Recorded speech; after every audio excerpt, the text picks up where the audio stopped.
Good afternoon and welcome. My name is Dr. Darryl Hill and welcome to Doctors in the House. This is our first episode and we are glad to be here with you today. I'm going to give my guest, Dr. Rick Bryson, a chance to introduce himself. Yes, hello Darryl and good evening audience. My name is Dr. Rick Bryson, a podiatrist here in Prince George's County, DMV area. Mm-hmm.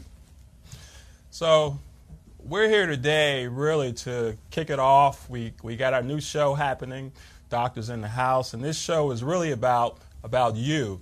It's about talking about health issues, about bringing education to you, about bringing doctors to you, and about giving you a chance to ask questions of us and learn so that we can help improve everyone's health out there. So Dr. Bryson, tell me, what are you noticing these days when it comes to people's health? Are things moving in the right direction? Well, you know, there's a challenge with health in this country and specifically in the African American community. We know that the indices that indicate bad health, chronic disease, black folk tend to be at the top of the unfortunately leading in those negative indices. We have a situation where recently, within the last federal administration with the Health Care Act, it allows some people to gain more access to health care. However, there's still some issues with the quality of that care, how care to a certain extent is being rationed. And I think in general, people are making a more concerted effort to be aware of their health and things that they can do to take advantage of opportunities such as information from shows like this. Internet provides other resources where I always encourage patients, anyone that I deal with, to be proactive with your health. Right. You know, and today, with this being our first show, I'm hoping we can just kind of talk a little bit. We're going to share with the audience things that we're going to be doing over the course of the months to come when it comes to health issues. You know, we're gonna have fun. We're going to talk about education. We're going to be bringing different doctors in here, the dermatologist, the surgeon, the gastroenterologist. We're going to be talking about what are those tests which can help make someone be a little healthier, be around a little bit longer. And like you said, you know, health is so complicated these days. We're going to talk about some of the government policies. We're going to talk about a lot of what's happening with our demographics, our senior care population, because, you know, I'm going to give you a chance to talk more about the things you're doing and the things I'm doing. But, you know, right now you're focusing quite a bit on our senior population. Yes, I have a special love for our seniors. I think in our community, seniors are revered. And unfortunately, some of the things I'm seeing is that due to the fact that in part because of health neglect over the years, there are complications that have arisen, specifically with what I deal with, lower extremity problems. Right. And you have very simple things that I've seen become very detrimental. Anything from a simple ingrown toenail that's not treated correctly can result in infection, which can lead to gangrene, which can lead to amputation, which can possibly lead to death, because statistically speaking, those who have an amputation, their life expectancy is decreased. Right. And that's interesting you say that too, because it's incredible, I think, how much experience you've had, and myself too. And I think it's incredible when you have a chance to share that with our audience. And by doing that, we all are better off as a community and as an individual too. Yes, the village. Absolutely. So, but like I said, we'll be bringing in a lot of different people to help our audience learn more about their health. You know, we just got over this whole Obama health issue and what that meant and how it affected so many people out there. And, you know, I was surprised to hear, even with the government shutdown most recently, I never thought about it, but people were losing their insurance. You know, we're talking about diabetics who couldn't get their insulin. So we're talking about some major issues here. Yes, and specifically with the access to medication. Obviously, dealing with our senior population, and most seniors use Medicare as their primary insurance, with the Medicare Part D, and also with even with the mail delivery, I happened to be in the post office the other day, and a gentleman was there simply because the mail was not being delivered to his house. Part of it was logistic things. I don't know if he had just moved in or not. But he made the comment that he was really concerned because evidently there was some person in that household who needed medicine. And with the medicine being delivered by mail order, if there was an issue with the simple delivery of mail, that meant there was a breakdown in terms of that patient having their medication, and therefore, obviously, many things can happen from that. Yeah, I've been amazed with a simple transition, like you're saying now, with all of the emphasis on getting medicines out through the mail, what that means now, how long, 2 or 3 days, up to a week, someone walks into your office now. They just can't walk to a local pharmacy in some cases to pick up the medication. So all of these things are having significant impacts on the day-to-day activities of our patients. And you know, with hospitals, even here in the county, you know, we got at least one new hospital coming, and we had Laurel Hospital closed down, and we want to talk too about what that impact is doing to our local communities. So we're going to have a lot to talk about, and we'll be looking forward as we move on to hearing from our audience on issues that they also find needed to hear more about. Assisted living facilities, nursing homes, that's a whole new industry. I don't think many people know that in our ordinary neighborhoods, all these facilities are popping up. Yeah, yes. And as a matter of fact, in my practice, a large part of my practice deals with visiting those facilities to provide care. And one of the things that I do realize is that as they say, if you live long enough, you're going to need at some point someone to care for you.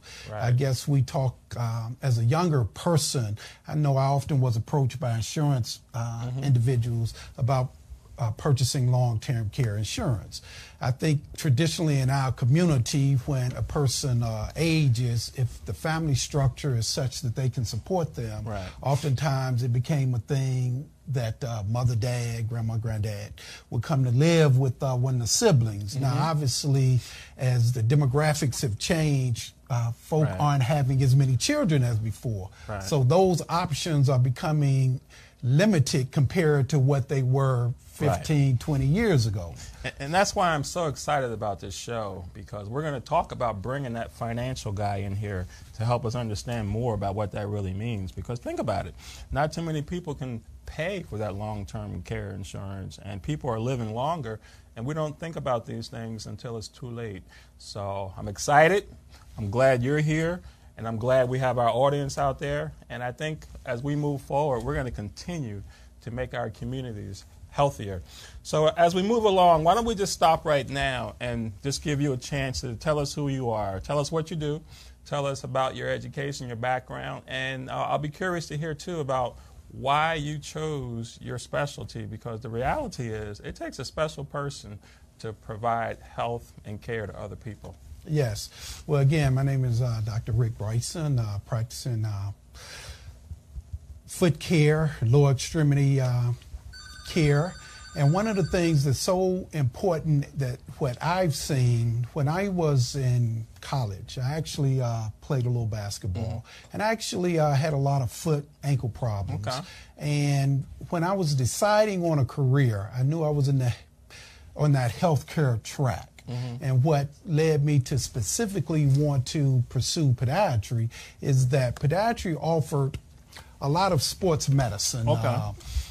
It was one of the specialties that sports medicine was actually an intricate part of the profession. And that's what sort of led me to podiatry.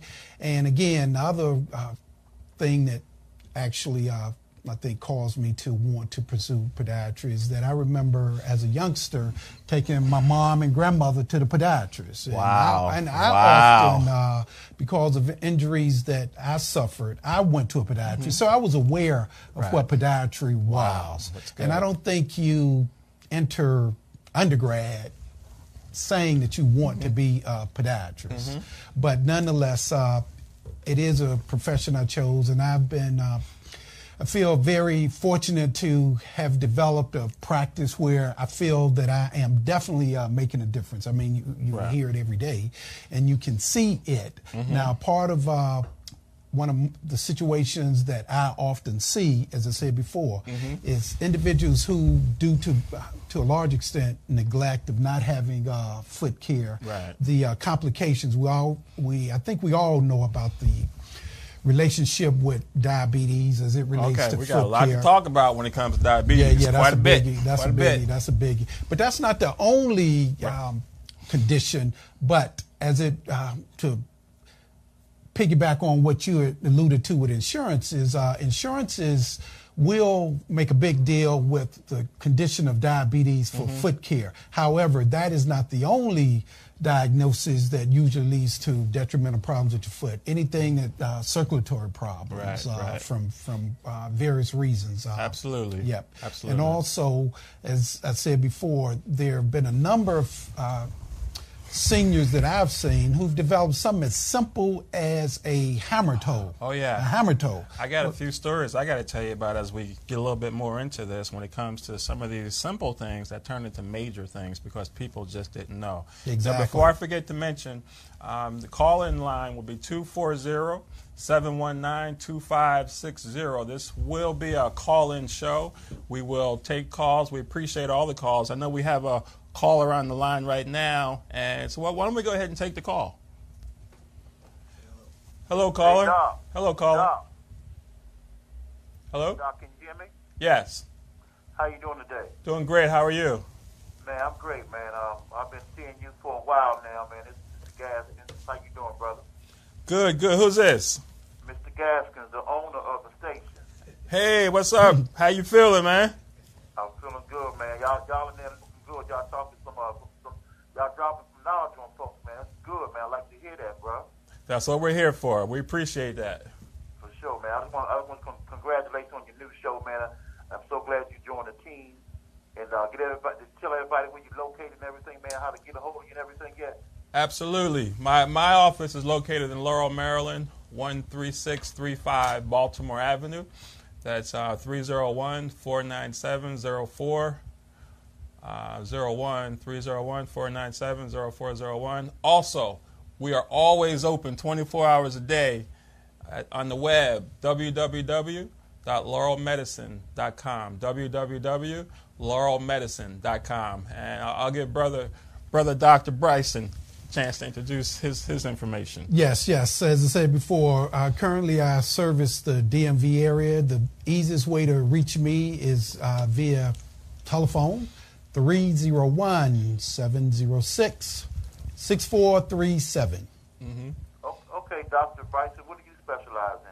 Podiatry, sir. Foot and ankle care. Foot and ankle care. Okay, circulatory things, this and that. You take care of that. Right. Yes, sir. Yes, sir. Okay, man. Okay, well, Doc, like I said, I tune in and watch you gentlemen. I just want to call in and congratulations to the team, man. God bless you, man. Hope you do well, brother. Thank you. Appreciate you. All right, y'all have a good day, man. I'll talk back with you, bro. Thank you. So we were talking with Dr. Bryson. He was just kind of sharing with us some of the things he does, and we appreciate that. I'm going to take a moment now just to kind of tell you about myself. So my name is Dr.Darryl Hill. I'm originally from New Jersey. I attended Rutgers University along with their medical school as well. And I'm an internist, so after medical school I did a residency at the University of Maryland Hospital. Had a really good time, worked hard, learned a lot, and since that time, I've been in private practice in Laurel, Maryland. And in my practice, it's a little different. We do our best to develop good relationships, which are long-lasting relationships, and we manage all the usual stuff: your diabetes, your blood pressure, your heart disease, and we do a few unique things in my office too. We've been one of the first doctors in the DMV area that provides home care, and as you can imagine, there's a growing need for home care. So we're happy about that. We're working hard, and we do a lot of education. We do a lot of prevention, and we feel happy about being there to help keep people healthy. And I met Dr. Bryson. How long has it been now? Wow, you're going to date us a little bit. Yeah, it's been a while. Yeah. It's been a while. Yes. It's been a good relationship. Yes. And I've been providing home care services also, and I think that's one of the things, connections that we had. We share that vision that where there's a need, we have to stand in the void and take care of it. Right. Yeah, I know we got a break coming up, so we'll continue to have this conversation as we go to break. But we're going to get into, in the next segment, talking about some of those specific health issues which are affecting our communities. And we're not just here to talk about our community. We're talking about everybody, but with a focus on our community when it makes a lot of sense. And I'm going to be sharing with the audience also. I've been doing quite a bit of writing lately, and ebooks and other materials, and I find that the things I'm putting together just aren't out there. Like, one of my books is geared specifically toward the home care environment.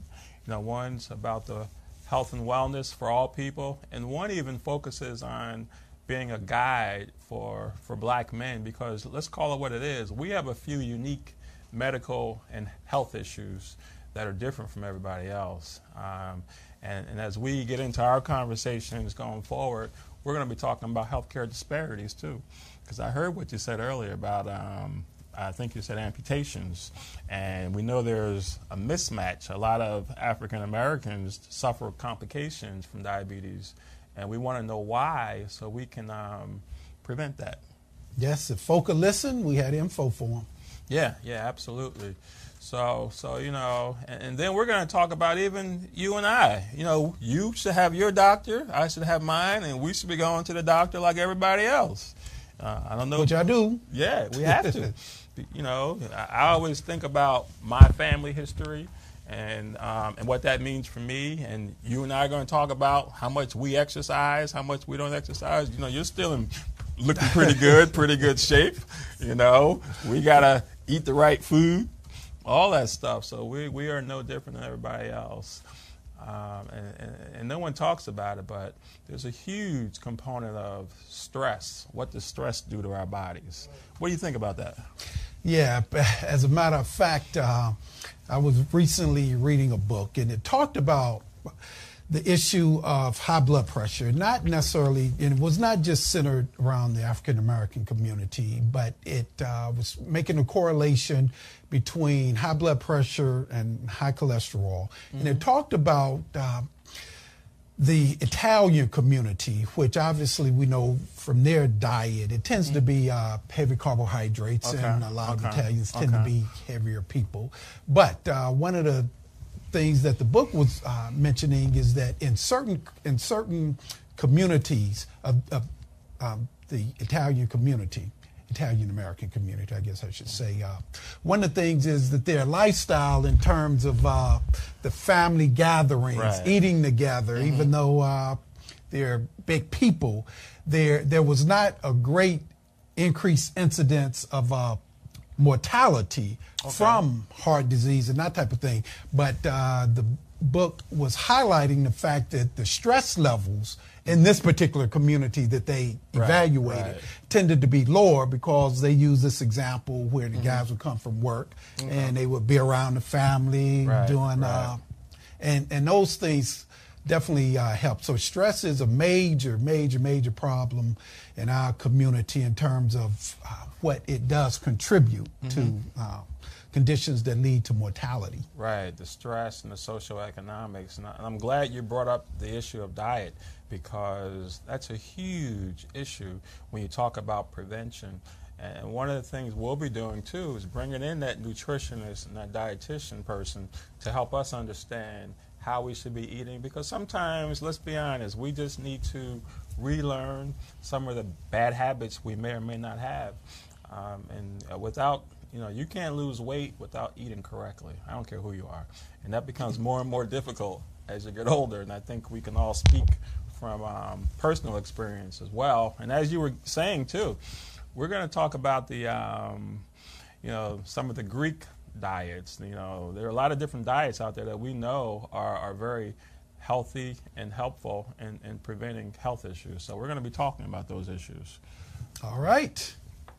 You know, and it's funny too because I do a lot of talking in the office, and that's the beauty about being on this show. I can almost feel like I'm in the office right now.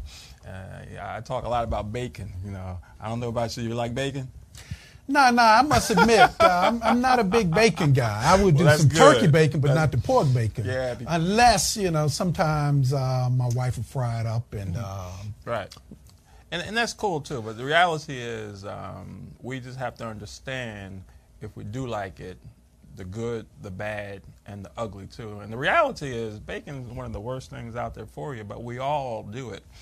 We all do it. And you know, there's more of a focus now on eating a green diet, more salads, more broccoli, more Brussels sprouts, which, by the way, are some of my favorite vegetables, too.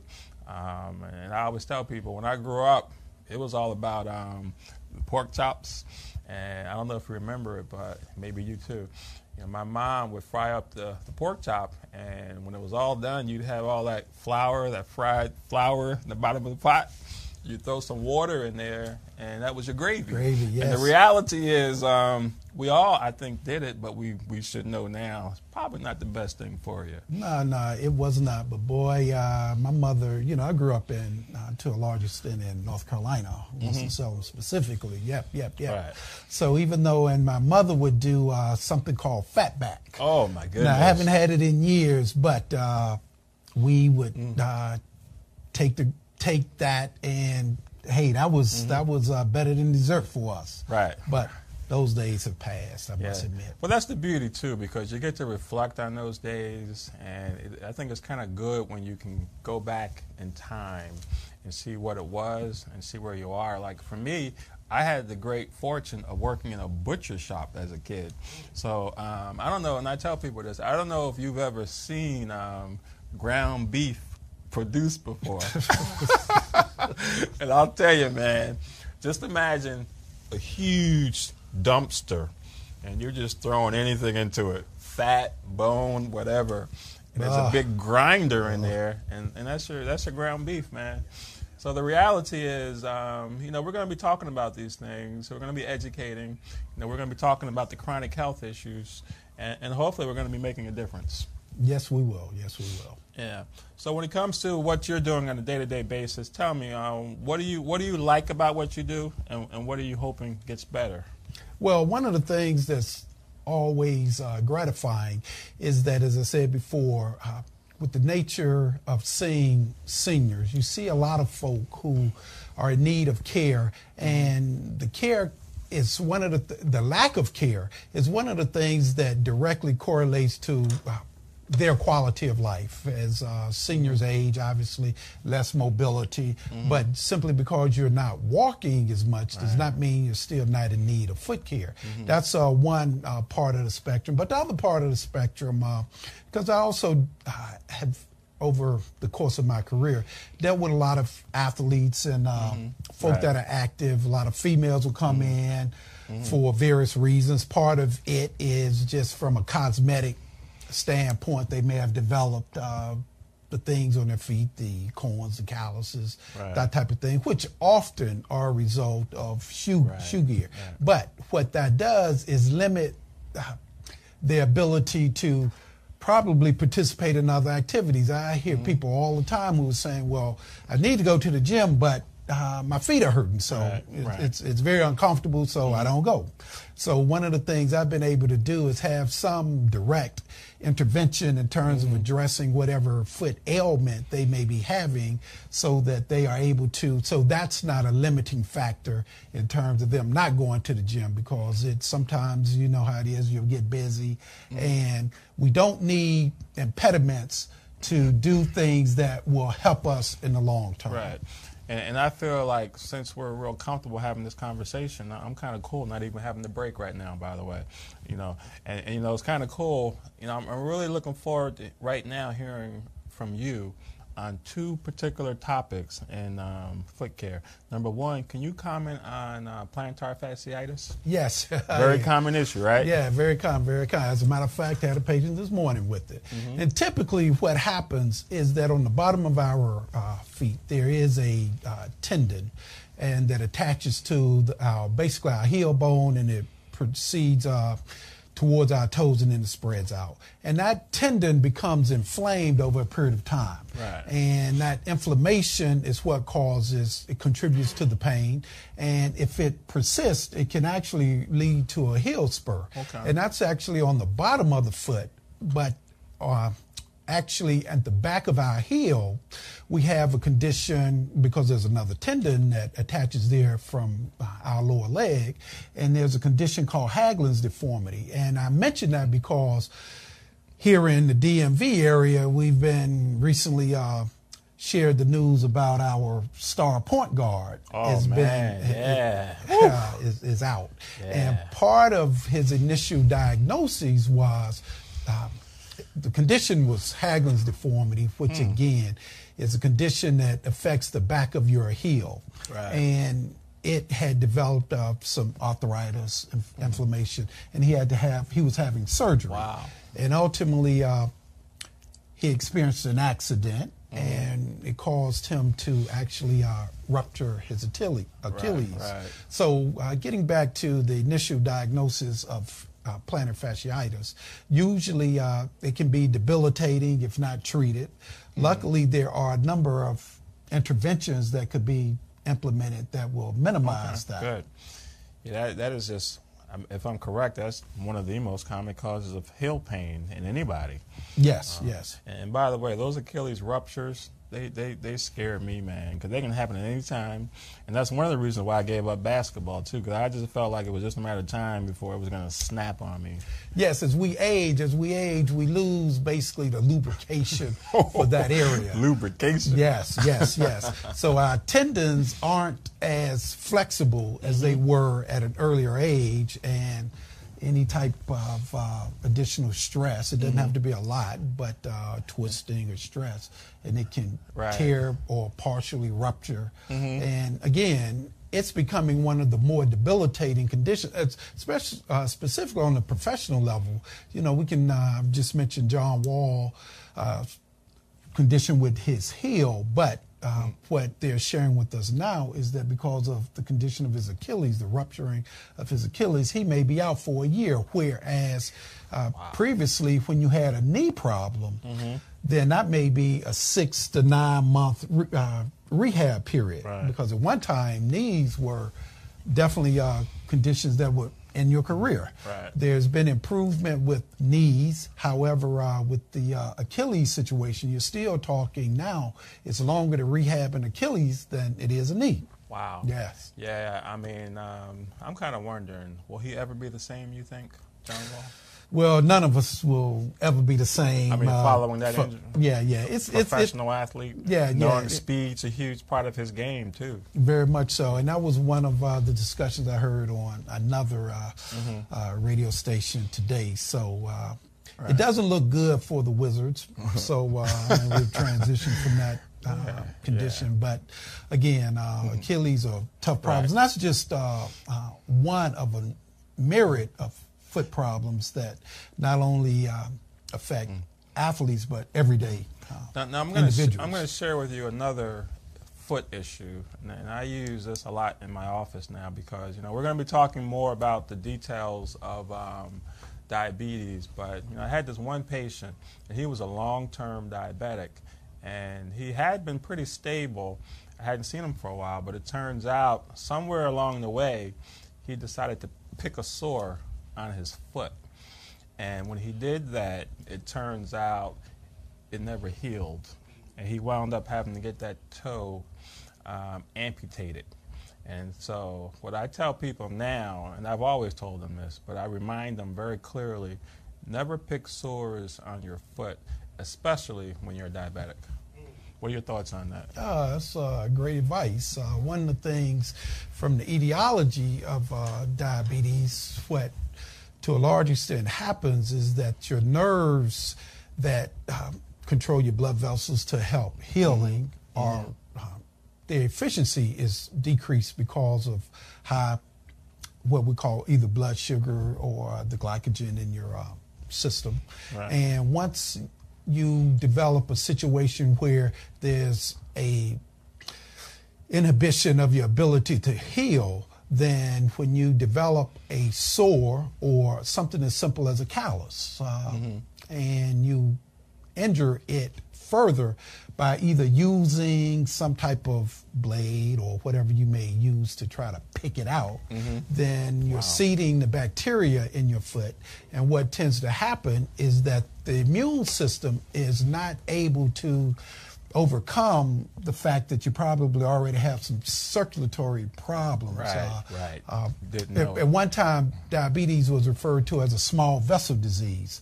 And so therefore, the small vessels, where small vessels are predominant, is where you would see a lot of diabetic problems, even from eye conditions and obviously in your foot, because there are a lot of small vessels there.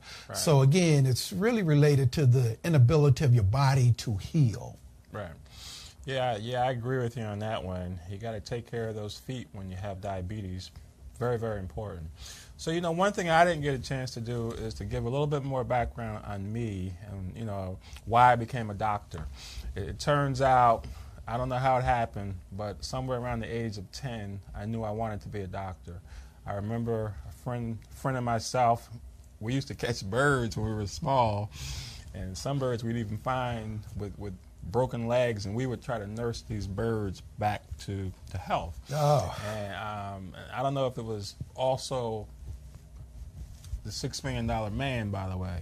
We're about the same age. You remember that show? Yes. I think it was Dr. Marcus Welby on the show. There was something about Dr. Marcus Welby that kind of just said, I want to be that guy. And somewhere around the age of 10 also, and my mom used to smoke. And I remember somehow getting enough money and giving her a book to stop smoking. And so I always had an interest in health from a very early age. And luckily, somewhere in high school too, I looked at how long it would take to be in school, man. And I started thinking, I don't know about this, because, you know, all the schooling, you know, 4 years of college, 4 years of med school, and then another 3 years of residency. So you're well into your 20s when this is, you know, when you're trying to do something like this. And it just so happens, you know, my mom, she had very bad blood pressure, like a lot of people in the community. And it was so bad that she focused on her 6 children, single mom. And eventually, all the things that can go wrong with blood pressure pretty much happened with her. We're talking about heart failure. We're talking about kidneys shut down on her. And when she was alive, she was one of the longest dialysis patients in that particular area. And I'm telling you, so I've always had a concern for trying to take care of blood pressure. And, you know, I think a lot about her when I see my patients when it comes to blood pressure, because nowadays it's not uncommon. You know, normal blood pressure is 120 over 80, but it's not uncommon to see a blood pressure of 200 over 130 in the office, man. You know, so it's crazy. But that's what got me into it. Yeah, well, it was good that you were able to experience. Unfortunate that some of the reasons why we choose to do things, and part of I can relate again, as I said, with myself, it was having specific foot problems and being exposed to podiatry that ultimately led me into it. And I think in general, in any healthcare endeavor, there has to be a certain sense of wanting to help people, a certain caring and empathy that you have for your patients or for people that will lead you to want to do it. And one of the things that I remember, you know, Marcus Welby and those kind of things. And, you know, even in our community, I must say, I was exposed to a lot of medical practitioners. And as a matter of fact, there was actually a black hospital in my hometown of Winston-Salem. A black hospital? A black hospital, yeah. So like Harlem Hospital? Yeah, well, KDB was Kate Benning Memorial Hospital, KDB, I remember that.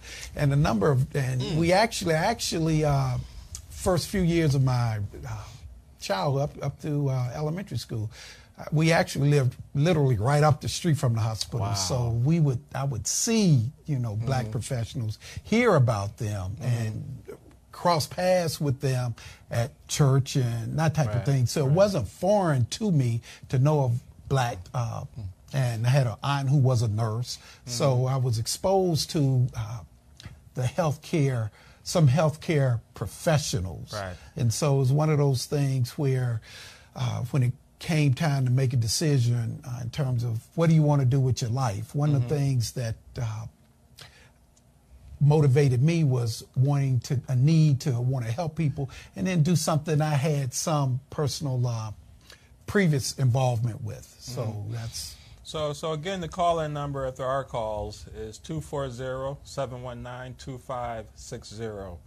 And it's funny you mentioned that, too, because the reality is, in some cases, that's all you really had when it came to your health care, those hospitals in your community.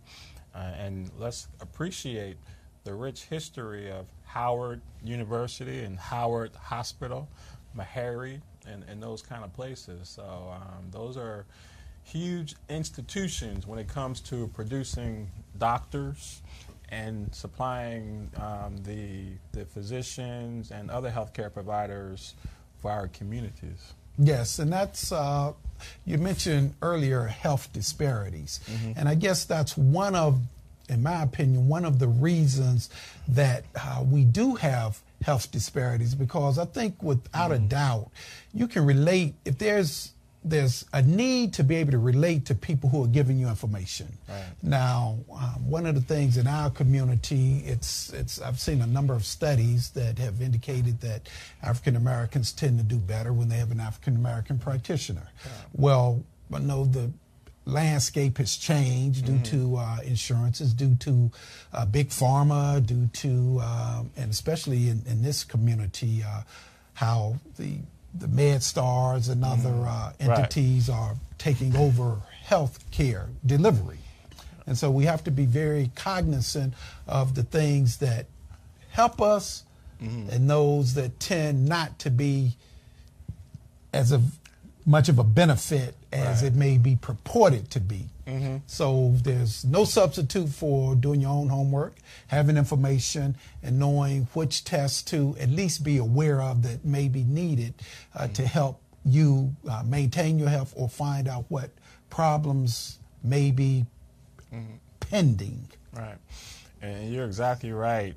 Relationships have a lot to do with you being comfortable and knowing who that practitioner is, and the data is out there. And what surprises me, I just finished reviewing the numbers. If I'm correct, the number of African-American physicians, a very small percentage. And somewhere around 1990, the number of black men, for example, going into medical school dropped. And black women are doing pretty good, by the way, when it comes to entering medical school and graduating. It's the males right now who are suffering quite a bit. So we're going to see a sharp decrease in the number of male doctors in the next 20 to 30 years, where it used to be most of the older, at least African-American doctors, it turns out, are older men. But right now there's a shift taking place, and there are more women than men in those positions. And that will continue when you look at the number of females in undergrad. So that just leads to you have to do undergrad before you can do medical. And that's why I'm glad we're here, because we're able to talk about these issues, and no one even talks too much about what we're talking about. And for example, too, many would be surprised to find out that even the prison system, with black men going back and forth to prison, that has a role in our numbers in these disciplines as well.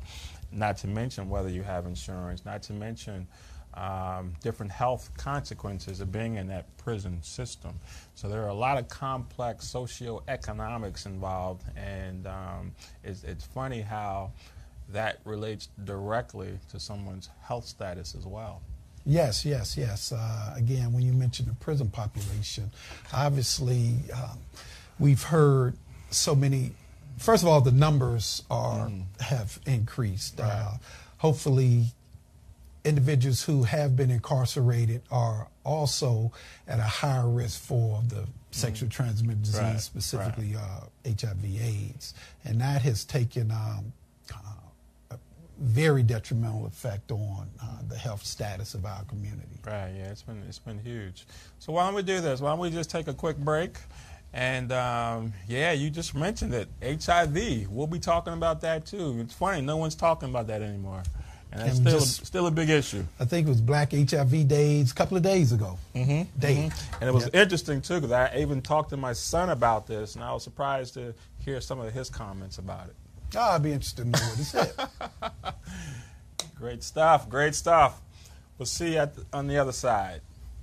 We here at Vox Wave believe that no one in the DMV should go without a coat this winter. So we partnered with Star Imports dealership for this year's annual coat drive. If you have an old or gently used coat that can still be worn, drop it off with us. Vox Wave Studios at 4711 Off Place, Suitland, Maryland, and give the gift of warmth to somebody in need in the DMV.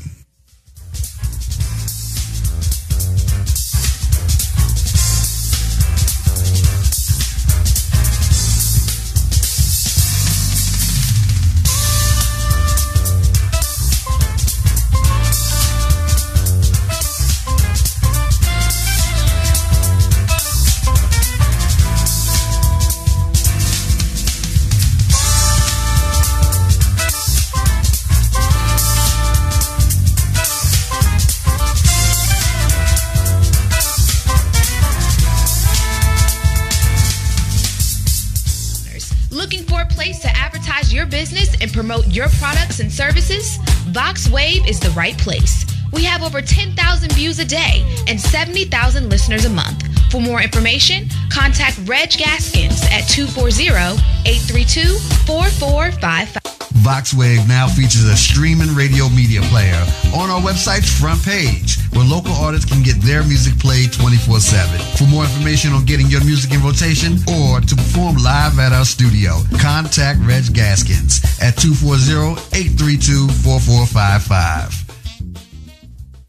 Android users, the Vox Wave app is now available in the Google Play Store. Download the app today on your Android device to listen in and view programs.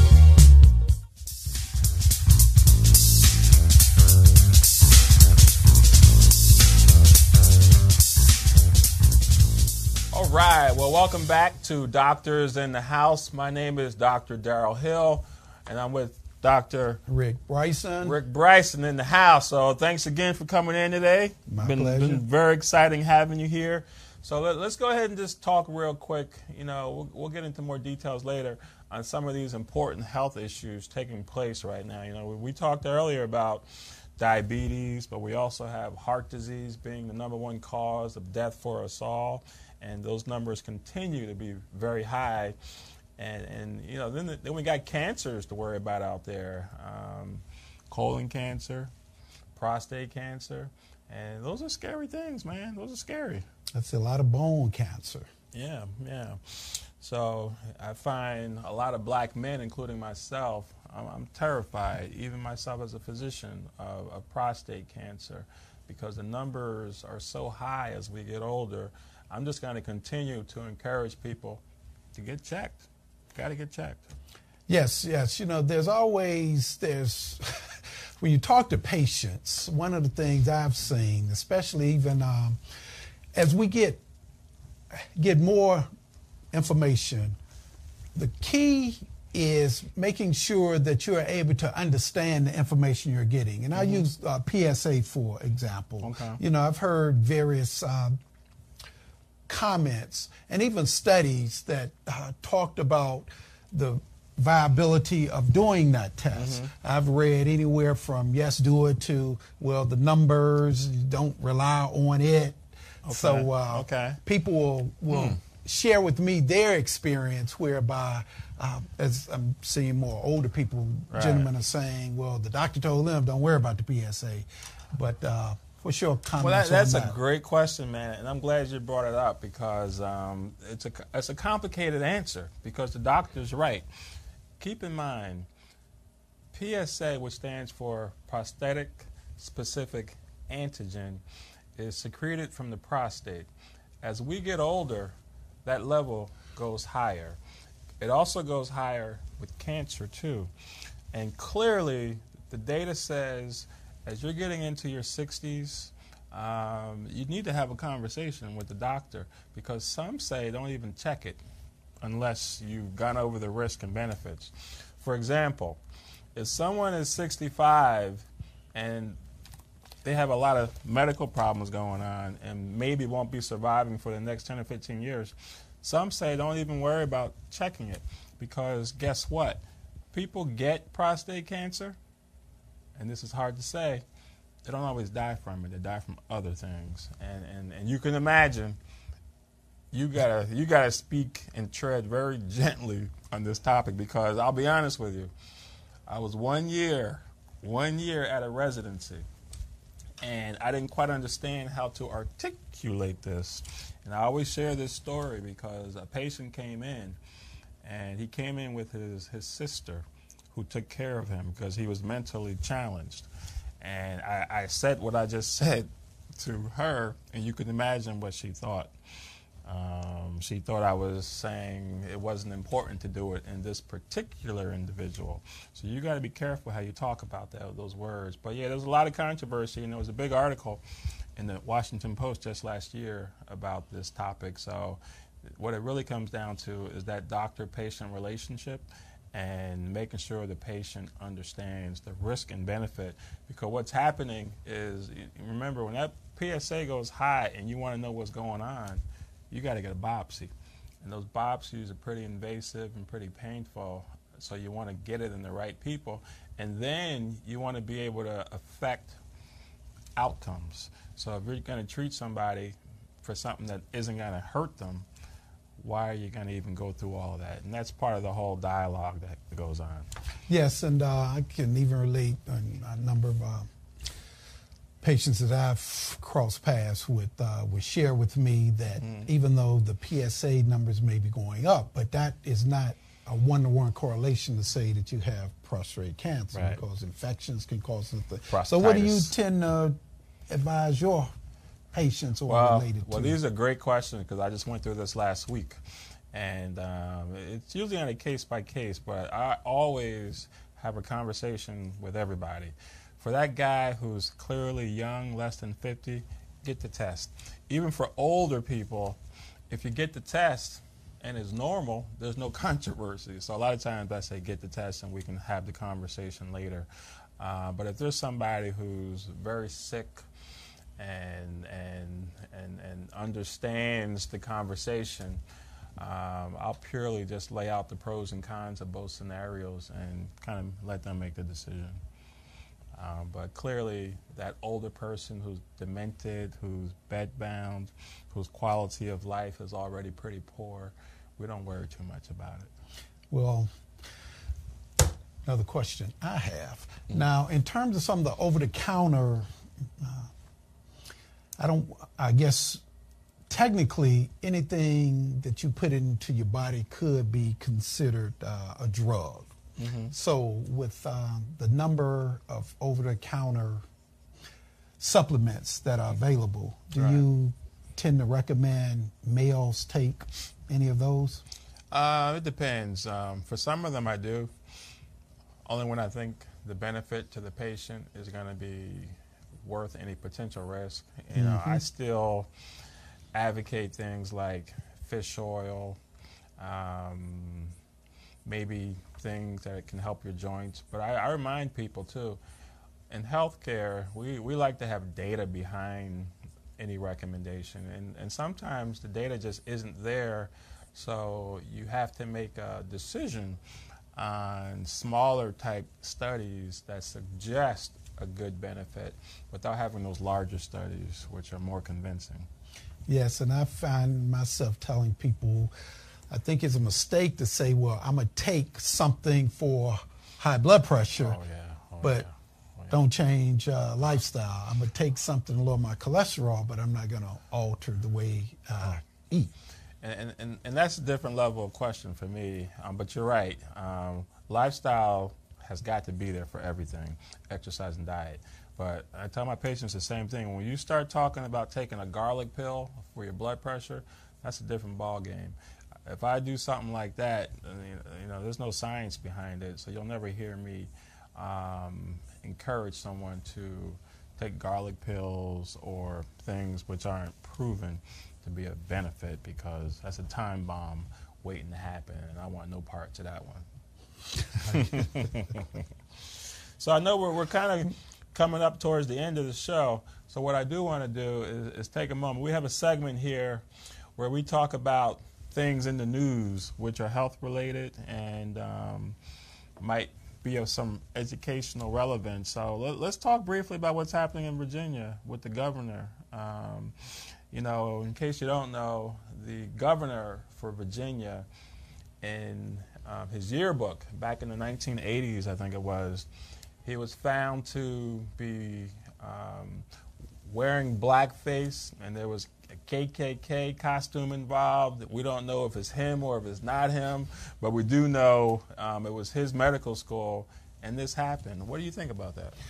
Well, obviously, in this total climate with the Trumpism, it's so amazing that once the picture surfaced, from what I can gather, the governor's first comments were he was going to apologize. Right. And then within probably hours after, I'm sure there was some consultation somewhere, the story has changed to it wasn't him.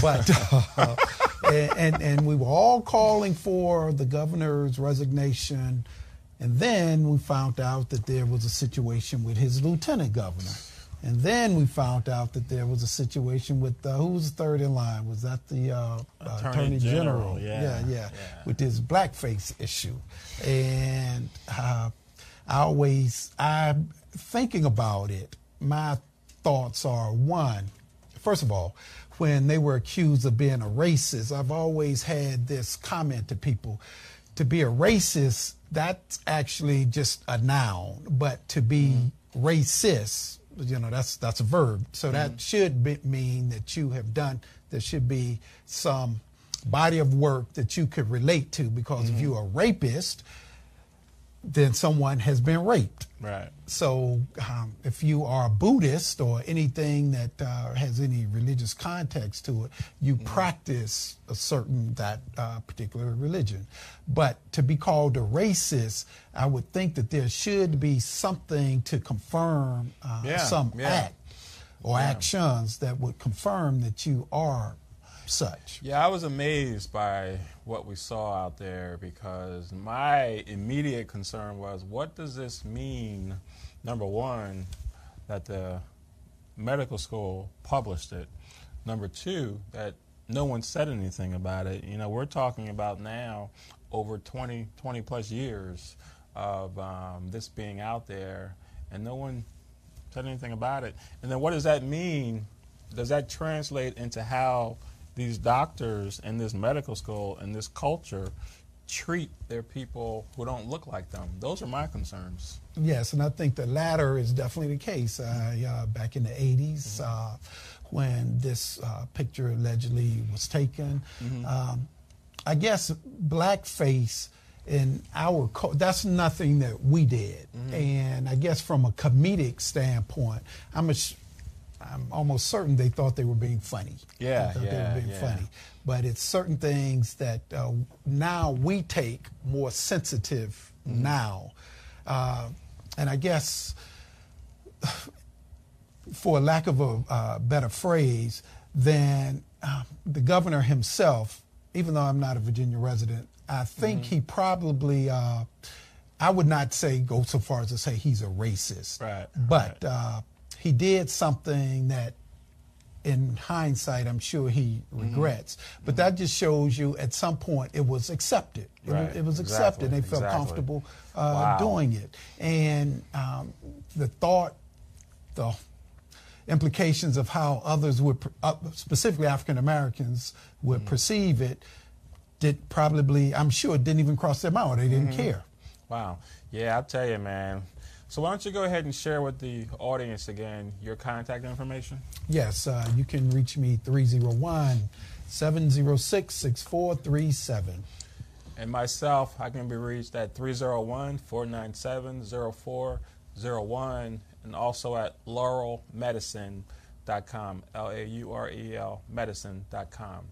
So as we continue along with the show, let's talk really briefly about what are some of the things you do to promote health for yourself? What are some of your personal things that you think works for you? Well, one of the major things, and I must say I was very fortunate to come from a family where health is important. Mm-hmm. Part of it, I have some relatives who are Seventh-day Adventists, and their religion, obviously, more so than most religions, emphasize eating practices which tend to be of a health benefit.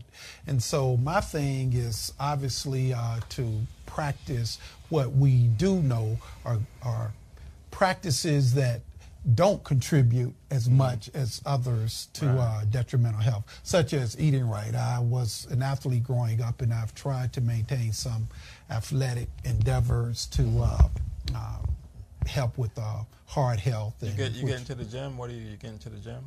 Well, yes, but I also have some cardiovascular equipment at home. Good. Don't use it as much as I probably should, but the other component you said before was diet. We very, luckily, my wife is very cognizant of eating healthy and minimizing those things that tend to contribute to ill health. We minimize our red meat intake, for instance. Right.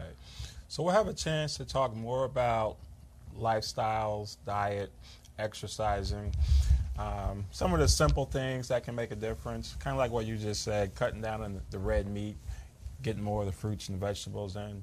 And one of the things we didn't talk too much about today, we'll be getting into dementia too. I don't know how much dementia you see in your practice. Whole lot.